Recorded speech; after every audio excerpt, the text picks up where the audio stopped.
कैसे हो? आज हम क्लास 9th केमिस्ट्री का फर्स्ट चैप्टर का जो भी बचा हुआ पार्ट है उसको पढ़ेंगे। मींस आज हमारा फर्स्ट चैप्टर कंप्लीट हो जाएगा। ठीक है, तो हमारा जो टॉपिक है वो है effect of change of pressure.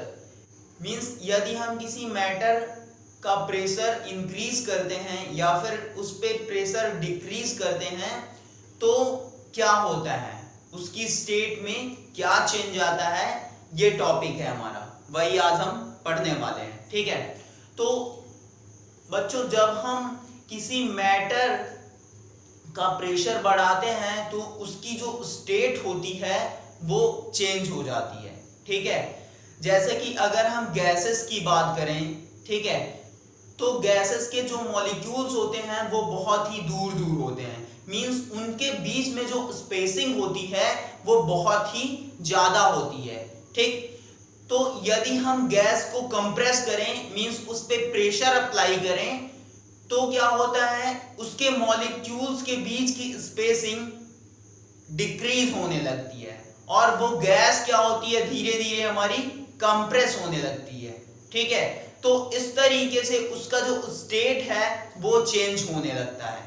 ठीक है स्टूडेंट्स, चेंज होने का मतलब क्या है कि जब उसके बीच स्पेसिंग ज्यादा थी, इसी वजह से हमने बोला कि वो क्या है, गैसियस स्टेट में है। लेकिन जब हम उस पर प्रेशर लगातार अप्लाई करते रहते हैं तो उसके मॉलिक्यूल्स पास आने लगते हैं और धीरे धीरे क्या होता है, वो लिक्विड में कन्वर्ट हो जाती है। ठीक है, इस तरीके से गैस स्टेट से एक गैस लिक्विड स्टेट में कन्वर्ट हो जाती है लगातार प्रेशर अप्लाई करने के बाद। ठीक है, और यदि हम और भी ज्यादा प्रेशर अप्लाई करेंगे तो एक गैस डायरेक्टली सॉलिड में भी कन्वर्ट हो जाती है।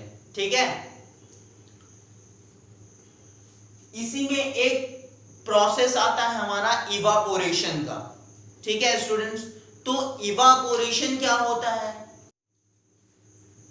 तो यहां पे इवापोरेशन की डेफिनेशन है, बोल रहा है कि a process in which a liquid substance converts into vapour at any temperature below its boiling point is called as evaporation. ठीक है स्टूडेंट्स, कह रहा है कि यदि कोई भी लिक्विड है वो अपने बॉइलिंग पॉइंट के नीचे ही गैसियस स्टेट में कन्वर्ट होना स्टार्ट हो जाता है, ठीक है, किसी भी टेम्परेचर पे, तो इस प्रोसेस को इवापोरेशन कहते हैं। ठीक है, इवापोरेशन मींस लिक्विड का गैस स्टेट में कन्वर्ट होना। ठीक है, बिलो इट्स बॉइलिंग पॉइंट। ठीक है स्टूडेंट्स, जैसे कि जो एग्जांपल है यहाँ पे, वेट क्लॉथ्स ड्राई अप, जैसे कि यदि हम कपड़े को साफ करके बाहर डाल देते हैं धूप में तो क्या होता है, इवापोरेशन प्रोसेस होता है और उसके थ्रू उसके जो लिक्विड के पार्टिकल्स होते हैं, लिक्विड के मॉलिक्यूल्स होते हैं, वो एनर्जी गेन करने के बाद गैसेस स्टेट में कन्वर्ट हो जाते हैं। ठीक है, वेपर में कन्वर्ट हो जाते हैं। जैसे कि यहां पे हमारे लिक्विड के पार्टिकल्स हैं, ये कुछ इस तरीके से। ठीक है, तो ये क्या करेंगे, इनके बीच थोड़ा बहुत तो रैंडम मोशन होता ही है in comparison to solid state, क्योंकि इनके जो पार्टिकल्स हैं इनके बीच में जो स्पेसिंग है वो सॉलिड स्टेट के ऑब्जेक्ट्स के कंपैरिजन में ज्यादा होती है। ठीक है, तो ये जब इनको एनर्जी दिया जाता है, ठीक है, तो इनके पार्टिकल्स जो हैं वो लिक्विड फॉर्म में हैं और जैसे ही सराउंडिंग से इनको टेम्परेचर मिलता है, हीट एनर्जी मिलती है, तो ये क्या करते हैं, काइनेटिक एनर्जी गेन करते हैं और काइनेटिक एनर्जी जैसे जैसे इनकी इंक्रीज होती जाती है तो ये क्या करते हैं, अपने सरफेस को छोड़ करके वेपर स्टेट में कन्वर्ट हो जाते हैं, मींस चले जाते हैं यहां से। ठीक है, तो जो लिक्विड होता है वो वेपर स्टेट में कन्वर्ट हो जाता है।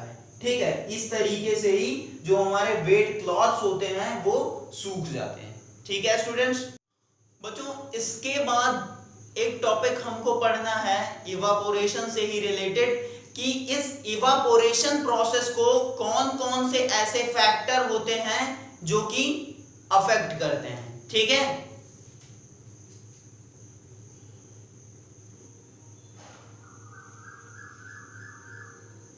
Factors affecting evaporation. ठीक है, तो जो हमारा पहला फैक्टर होगा वो ये है कि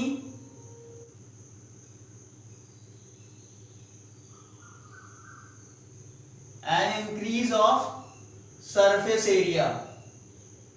तो बच्चों हम इसको समझते हैं कि ये जो फैक्टर है वो इवापोरेशन प्रोसेस को किस तरीके से अफेक्ट करता है।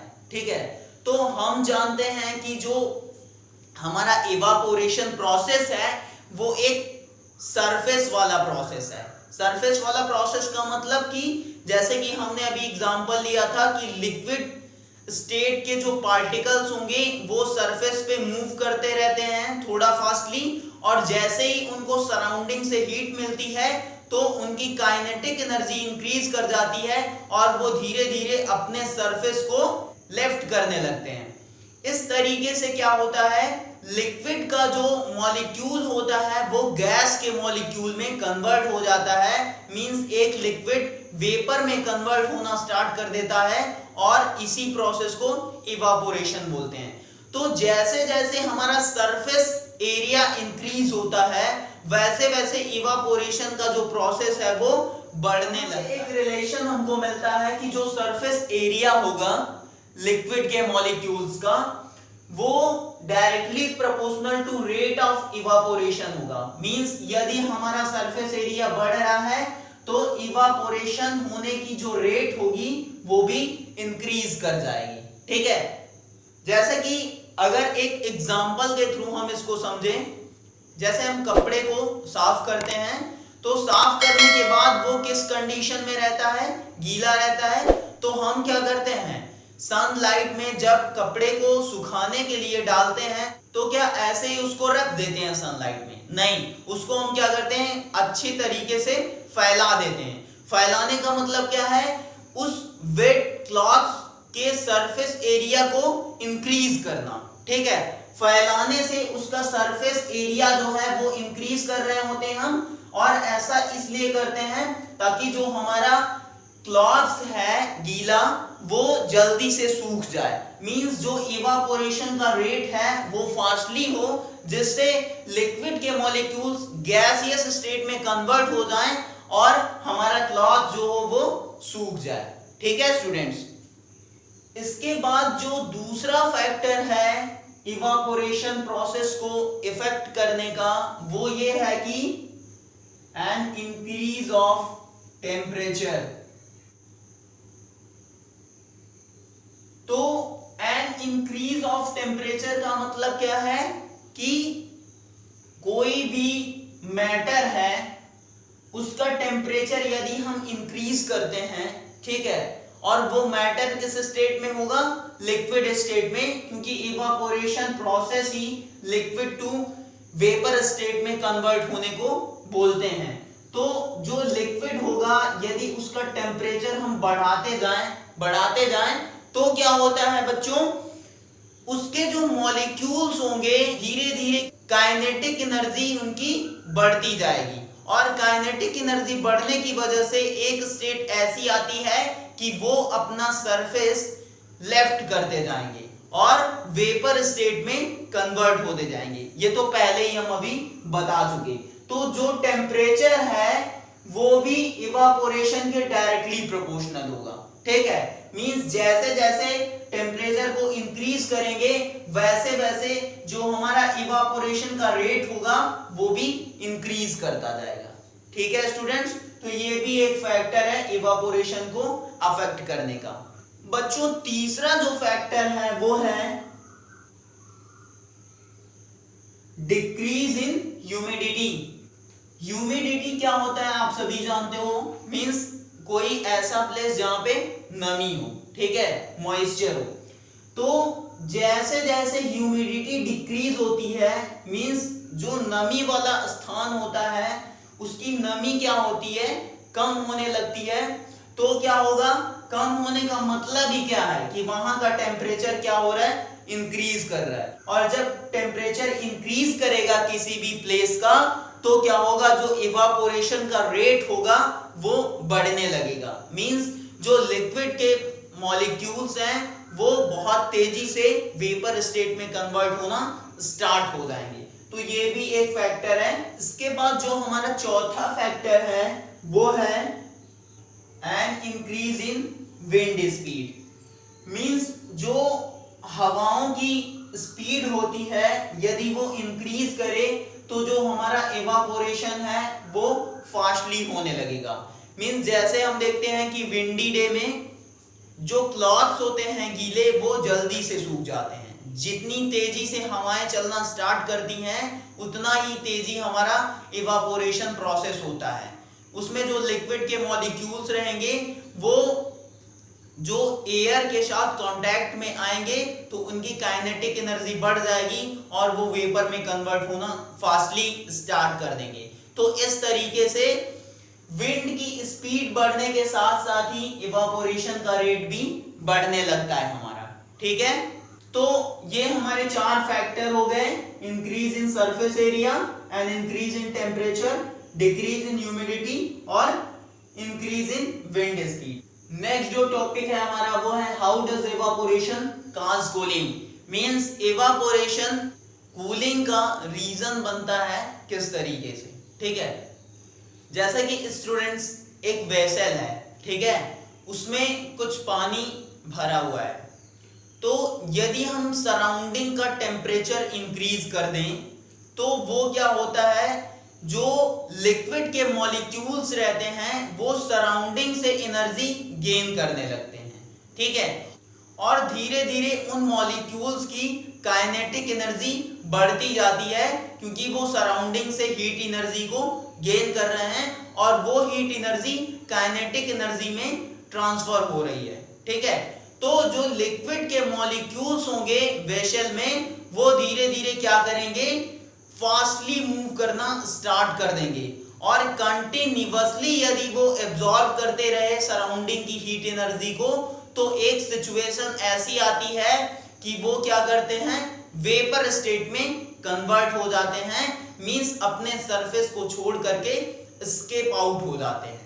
ठीक है, यहाँ पे जो कूलिंग वाली बात आ रही है वो कैसे, वो इस तरीके से कि जब सराउंडिंग्स की एनर्जी को लिक्विड के मॉलिक्यूल्स एब्जॉर्ब कर रहे थे तो सराउंडिंग्स का जो टेम्परेचर होगा वो क्या होगा, डिक्रीज कर जाएगा। मींस जो चारों तरफ का एरिया होगा उसमें हमको कूलिंग फील होगी। ठीक है, तो इस तरीके से इवापोरेशन प्रोसेस जो है वो कूलिंग के लिए रिस्पॉन्सिबल होता है। ठीक है, वो सराउंडिंग से हीट एनर्जी को ले लेता है और लिक्विड के मॉलिक्यूल्स फास्टली मूव करने लगते हैं और वेपर स्टेट में कन्वर्ट होना स्टार्ट कर देते हैं। तो चारों तरफ से यदि हीट एनर्जी कम हो जाती है तो वहां पे क्या होगा, कूलिंग फील होगी।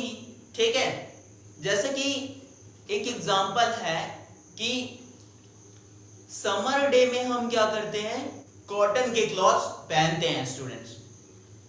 वो क्यों, वो इसलिए कि जो कॉटन के क्लॉथ्स होते हैं वो बहुत ही ज्यादा लिक्विड को एब्जॉर्ब करते हैं। ठीक है, तो जब हमारे बॉडी में स्वेट होता है तो वो क्या करते हैं, उसको एब्जॉर्ब कर लेते हैं। ठीक है, और जब वो स्वेट को एब्जॉर्ब कर लेते हैं तो जो बॉडी का हमारे टेम्परेचर रहता है उसको वो भी एब्जॉर्ब करते हैं। मींस सराउंडिंग से हीट एनर्जी को वो एब्जॉर्ब करते हैं रहते हैं और धीरे धीरे हमारा इवापोरेशन का प्रोसेस कंप्लीट होता है। जिस वजह से जब सराउंडिंग का टेम्परेचर कम होने लगता है मींस हीट एनर्जी उस गीले क्लॉथ्स में ट्रांसफर हो जाती है तो सराउंडिंग्स में हमको क्या फील होता है, कूलिंग फील होती है। इस तरीके से क्या होता है, जो कॉटन के क्लॉथ्स होते हैं वो ज्यादा ही अच्छे होते हैं गर्मी के दिनों में। ठीक है, क्योंकि वो स्वेट को एब्जॉर्ब करके हमारी बॉडी को कूलिंग फील कराते हैं। ठीक, मैटर के तीनों स्टेट में एक इंटर कन्वर्जन है। जैसे ये हमारा सॉलिड हो गया और ये हमारा लिक्विड हो गया यहाँ पे हमारा गैस है, ठीक है। तो इनके बीच हम इंटर कन्वर्जन देख रहे हैं। तो जब भी सॉलिड के मॉलिक्यूल्स लिक्विड में कन्वर्ट हो जाते हैं तो इस प्रोसेस को क्या बोलते हैं? फ्यूजन, ठीक है। और जब लिक्विड के मॉलिक्यूल्स गैसेस स्टेट में कन्वर्ट होने लगते हैं तो उसको क्या बोलते हैं? वेपराइजेशन, ठीक। और जब एक गैस या एक सॉलिड गैस में कन्वर्ट होने लगता है, मींस जो सॉलिड है वो लिक्विड में ना कन्वर्ट होकर डायरेक्टली गैस स्टेट में कन्वर्ट हो जाता है, तो उसको क्या बोलते हैं? सब्लिमेशन, ठीक है। तो जब एक सॉलिड लिक्विड में कन्वर्ट होगा उसको फ्यूजन बोलेंगे। लिक्विड टू गैस का जो कन्वर्जन होगा वो वेपराइजेशन होगा। गैस का सॉलिड में कन्वर्जन डायरेक्टली सब्लिमेशन होगा, या फिर सॉलिड का गैस में डायरेक्टली कन्वर्जन सब्लिमेशन होगा, ठीक है। तो ये दोनों ही साइड से हमारा सब्लिमेशन होगा। और अगर इधर से क्या हो जाए, ये एक लिक्विड सॉलिड स्टेट में कन्वर्ट होना स्टार्ट कर दे, तो इसको हम एक और नाम देते हैं सॉलिडिफिकेशन, ठीक है। और जब एक गैस हमारा लिक्विड में कन्वर्ट होता है तो उसको हम क्या बोलते हैं? कंडेंसेशन। तो ये हमारा तीनों स्टेट का इंटर कन्वर्जन हो गया। सब्लिमेशन प्रोसेस क्या होता है, ओरली हम यहां पे समझ लेते हैं। जब एक सॉलिड स्टेट का ऑब्जेक्ट डायरेक्टली गैसियस स्टेट में कन्वर्ट हो जाता है तो इस प्रोसेस को क्या बोलते हैं? सब्लिमेशन। जैसे इसका बेस्ट एग्जांपल जो है वो है कैम्फर का, जो कपूर होता है। जैसे ही हम उसको हीट देते हैं तो वो सॉलिड स्टेट में रहता है पहले, और वो सॉलिड से लिक्विड में ना कन्वर्ट होकर डायरेक्टली गैस स्टेट में कन्वर्ट हो जाता है, ठीक है।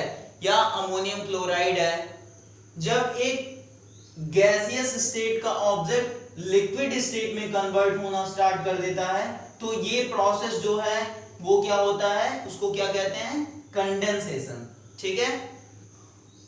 तो स्टूडेंट्स, यदि कोई टॉपिक आपको डाउट करता है तो आप उसको कमेंट सेक्शन में मेंशन कर सकते हो।